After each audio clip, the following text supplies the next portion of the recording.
Tonight, the spotlight is on two Atlanta stars accused of sexual assault. An attorney is asking Georgia's Attorney General to file criminal charges against rapper T.I. and his wife, singer Tiny. Natisha Lance is combing through the allegations and the charges the attorney is seeking. The accusations are dark: forced drugging, kidnapping, rape, and intimidation. And the accused are some of the most well-known figures in Atlanta.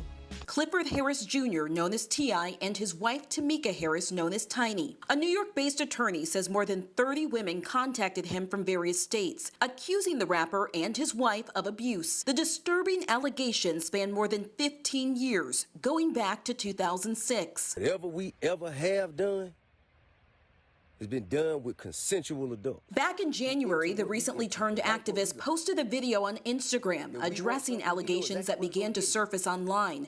We ain't never forced nobody. We ain't never drugged nobody against their will. We ain't never held nobody against their will. We ain't never made nobody do anything. In a letter sent to Georgia Attorney General Chris Carr, attorney Tyrone Blackburn asked for criminal charges to be investigated against the couple. Blackburn says his office has retained 11 women, 6 of them Georgia residents. He says although the women do not know each other, their accounts of sexual abuse are eerily similar. In one claim from Jane Doe 1, Tiny handed her pills and told her to swallow them. She passes out and wakes up the following morning naked. She was bleeding.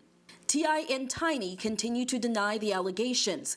In a statement, an attorney for the couple said they deny in the strongest possible terms these unsubstantiated and baseless allegations.